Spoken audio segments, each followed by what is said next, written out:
2025 की ये 10 horror movies will रूइन your sleep. अगर तुम्हें हॉरर मूवीज पसंद है और इस साल की बेस्ट स्केरी फिल्म्स ढूंढ रहे हो तो ये वीडियो तुम्हारे लिए ही है, क्योंकि इसमें मैं तुम्हें बताने वाला हूँ top 10 best horror movies of 2025। और इस लिस्ट में मैंने सिर्फ पॉपुलर ही नहीं बल्कि कुछ अंडररेटेड हिडन जेम्स मूवीज भी इंक्लूड की हैं। और हाँ, एक bonus Indian horror web series भी है जो कि लिटरली तुम्हारे होश उड़ा देगी। तो उसके लिए watch the video till the end. पर सीधे टॉप 10 पे जाने से पहले मैं 3 मूवीज का नाम मेंशन करना चाहूंगा जो कि काफी फन और एंटरटेनिंग थी, पर वो लिस्ट में जगह नहीं बना पाई। Death of a unicorn, hurt eyes और द मंकी। तो तुम इन्हें भी चेकआउट कर सकते हो। और अब चलते हैं अपनी लिस्ट पर।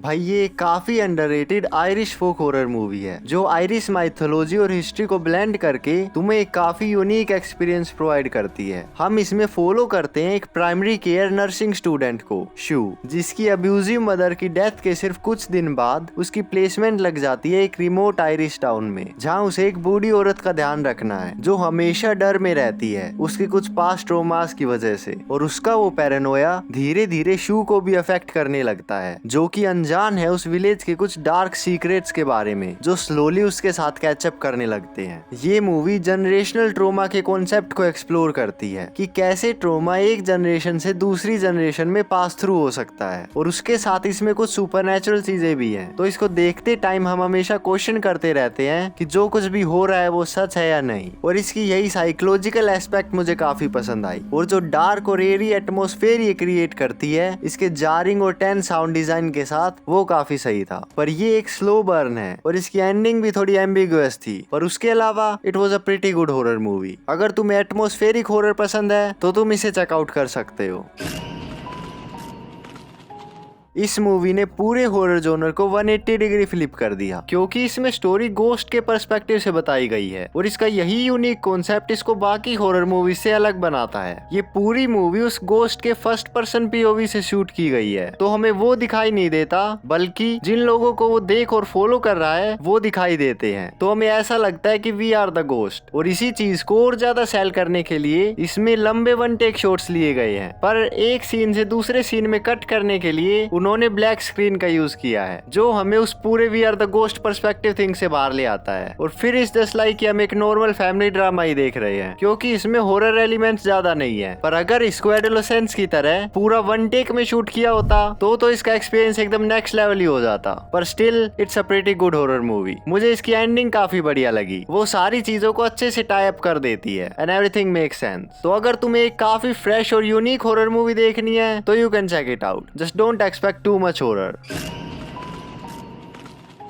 एक औरत वायलेट एक अपस्केल रेस्टोरेंट में जाती है for a date with Henry, पर उसकी ये प्लेजेंट इवनिंग एक नाइटमेयर में तब बदल जाती है जब उसके फोन पे एक अननोन इंसान कुछ मिस्टीरियस मैसेजेस भेजने लगता है जो उसको थ्रेटन करता है कि वो उसकी फैमिली को मार देगा unless she kills Henry. Now obviously इसका प्लॉट कुछ बहुत ज्यादा यूनिक नहीं है। इस टाइप की स्टोरीज हम पहले भी काफी बार देख चुके हैं, तो एट टाइम्स ये थोड़ी प्रिडिक्टेबल फील होती है। पर स्टिल उसके बावजूद भी ये काफी ज्यादा फन और एंटरटेनिंग मूवी है, क्योंकि जिस तरीके से इसको प्रेजेंट किया है वो काफी यूनिक है। इसका विजुअल स्टाइल मुझे काफी पसंद आया। लाइक जिस तरीके से वो टेक्स्ट मैसेजेस स्क्रीन पर अपीयर हो रहे थे और लाइटिंग एक कैरेक्टर से दूसरे कैरेक्टर पे शिफ्ट होती है, that was some cool stuff. तो अगर तुम्हें एक बढ़िया मिस्ट्री थ्रिलर टाइप मूवी देखनी है तो तुम इसे कंसीडर कर सकते हो, क्योंकि इसमें हॉरर तो ज्यादा नहीं है but it's a nice popcorn thriller.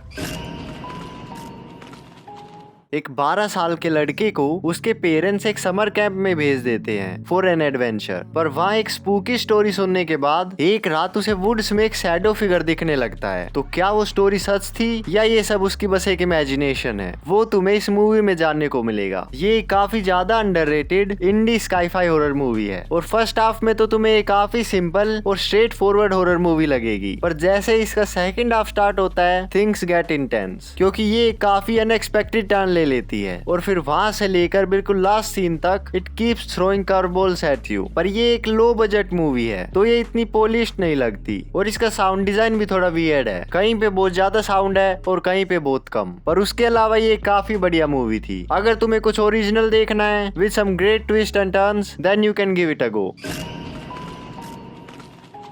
ये एक साइकोलॉजिकल हॉरर मूवी है जिसको प्रेजेंट किया गया है इन अ सुपरनेचुरल वे। और भाई या तो ये तुम्हें बहुत ज्यादा पसंद आएगी या फिर बिल्कुल भी नहीं, क्योंकि ये एक काफी यूनिक और थॉट प्रोवोकिंग हॉरर मूवी है जो शायद सबके साथ रेजोनेट ना करे। और ओवरऑल मुझे ये काफी सही लगी। ये थोड़ा टाइम लेती है बिल्ड होने में, तो इसका फर्स्ट हाफ कुछ लोगों को थोड़ा स्लो लग सकता है, पर सेकंड हाफ से चीजें इंटरेस्टिंग होना स्टार्ट हो जाती है। Like it was intense. पर इसकी एंडिंग को उन्होंने कुछ ज्यादा ही कॉम्प्लिकेट कर दिया। लाइक इसको तुम काफी सारे अलग अलग वेज में इंटरप्रेट कर सकते हो, और इसीलिए मैंने बोला था कि ये सबके लिए नहीं है। पर मुझे इसकी स्टोरी की ओरिजिनलिटी और जो रिस्क इसने लिया है to bring something fresh to the horror genre, उसके लिए ये पसंद आई। तो अगर तुम्हें ये अपीलिंग लग रही है then I will say you should give it a chance.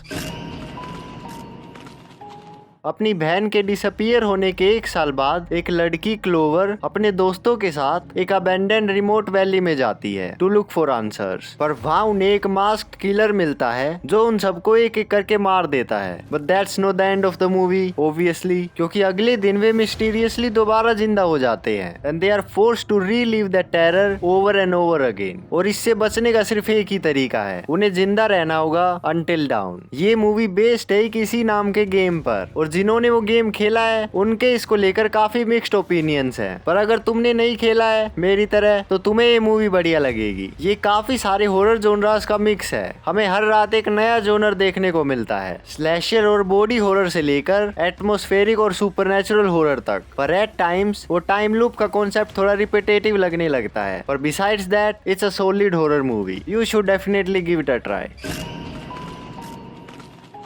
अब भाई अगर तुम्हें ये मूवी देखनी है तो मैं सजेस्ट करूंगा to go as blind as possible. Like कुछ भी मत देखना, और स्पेशली इसका ट्रेलर, क्योंकि उसने तो सब कुछ स्पॉइल कर दिया था। But thanks to my insanely good memory मुझे ज्यादा कुछ याद नहीं था। तो जब इसका पहला ट्विस्ट आया तो उसने मुझे काफी सरप्राइज कर दिया, और इसीलिए मैंने तुम्हें इसका प्लॉट भी नहीं बताया, because I don't want to spoil you. पर इसको देखने से पहले ये ध्यान में रखना कि ये पूरी तरीके से एक हॉरर मूवी नहीं है। It's more like a dark and weird crime thriller. और ऑल्दो इसमें कुछ चीजें थोड़ी क्वेश्चनेबल और प्रिडिक्टेबल थी, पर ओवरऑल मुझे ये मूवी काफी पसंद आई। तो अगर तुम्हें कुछ फन, शॉकिंग, थ्रिलिंग और एंटरटेनिंग देखना है तो तुम इसे डेफिनेटली कंसीडर कर सकते हो। अब टॉप 3 मूवीज पे जाने से पहले मैं तुम्हें वो बोनस हॉरर वेब सीरीज बता देता हूँ जिसकी मैं स्टार्टिंग में बात कर रहा था। तो भाई ये एक इंडियन वेब सीरीज है, और इंडिया में बढ़िया हॉरर हमें कभी कभी देखने को मिलता है, और ये उन्हीं रेयर मोमेंट्स में से एक है, क्योंकि भाई ये सीरीज ऑलमोस्ट एक मास्टरपीस है। और मैं ऑलमोस्ट इसलिए बोल रहा हूँ क्योंकि इसके लास्ट एपिसोड ने मुझे थोड़ा लेट डाउन कर दिया। वो थोड़ा ओवर द टॉप हो गया था, पर उसके अलावा ये काफी ज्यादा बढ़िया थी। ये साइकोलॉजिकल और सुपरनेचुरल हॉरर को काफी अच्छे तरीके से बैलेंस करके चलती है, और इसकी स्टोरी भी काफी लेयर्ड और थीमेटिक है जो तुम्हें इसमें बिल्कुल एंगेज करके रखती है। और जो ड्रेडफुल एटमोस्फेयर ये क्रिएट करती है अपने बैकग्राउंड म्यूजिक, साउंड डिजाइन और सिनेमेटोग्राफी से, that was crazy, suspenseful and thrilling. तो भाई मेरी तरफ से ये हाईली रिकमेंडेड है, और तुम्हें 1-2 एपिसोड लग सकते हैं इसमें फुली इमर्ज होने के लिए, but trust me her episode के साथ इट कीप्स गेटिंग बेटर। तो भाई इसे डेफिनेटली चेकआउट करना, don't sleep on it. But this movie was really weird. Like इतना अनईजी एक मूवी देखते हुए मुझे आज तक फील नहीं हुआ, and I can't decide if that's a good thing or a bad thing. अगर तुम्हें लास्ट ईयर की द सब्सटेंस पसंद आई थी तो तुम्हें ये भी पसंद आएगी, क्योंकि इन दोनों मूवीज की वाइब और थीम काफी सिमिलर है। ये दोनों ही औरतों के लिए जो अनरियलिस्टिक ब्यूटी स्टैंडर्ड सेट हैं उस पे बात करती हैं, but in a very extreme way. Cinderella की जो एक काफी पॉपुलर फेरी टेल स्टोरी है वो तो तुमने सुनी ही होगी, तो ये उसी स्टोरी का एक काफी ज्यादा ट्विस्टेड और डार्क वर्जन है, क्योंकि इसमें स्टोरी सिंड्रेला की स्टेप सिस्टर के पर्सपेक्टिव से दिखाई गई है। और द सब्सटेंस की तरह ये भी एक बॉडी हॉरर है, और इसमें तो इतना ज्यादा गोर भी नहीं है, पर स्टिल ये काफी ज्यादा टेरिफाइंग और डिस्टर्बिंग है। इसमें कुछ सीन्स हैं way you just want to look away from the screen. Like मुझे लिटरली एक सीन में मूवी पॉज करनी पड़ गई थी because it was making me feel dizzy. तो अगर भाई तुम्हें कुछ काफी ज्यादा वियर्ड और क्रेजी देखना है तो तुम इसे कंसीडर कर सकते हो, पर ये ध्यान में रखना कि एक स्लो बर्न है, तो इसमें स्टार्टिंग में ये कुछ बहुत ज्यादा क्रेजी नहीं होता, बल्कि ये लास्ट सीन तक टेंशन को बिल्ड करती है। और फिर इसका third act was literally insane, और it will make you go insane. तो अपने रिस्क पे देखना। अब भाई इस मूवी के बारे में तो तुमने सुना ही होगा, कुछ लोग तो इसे इस साल की बेस्ट मूवी भी बता रहे हैं, but personally I don't think that, क्योंकि इसकी कुछ चीजें थी जो मुझे इतनी पसंद नहीं आई। लाइक ये हमें काफी सारे कैरेक्टर्स और उनकी बैक स्टोरी डायलॉग्स के थ्रू बताती है रादर देन शोइंग अस, और इसकी एंडिंग भी थोड़ी एंटी क्लाइमेक्टिक फील होती है। पर ये तो बस थोड़े निट पिक्स हैं, क्योंकि ओवरऑल मुझे ये मूवी काफी ज्यादा पसंद आई। ये एक एक्सपीरियंस है जो मूड और वाइब ये क्रिएट करती है, वो हमें इसके वर्ल्ड में एकदम इमर्ज कर देता है। और माइकल बी जॉर्डन की एक्टिंग वाज लाइक फिनोमिनल। तो अगर तुम्हें एक एटमॉस्फेरिक और कल्चरली रिच हॉरर मूवी देखनी है वैम्पायर से रिलेटेड, तो तुम फॉर श्योर इसे चेकआउट कर सकते हो इफ यू हैवंट ऑलरेडी।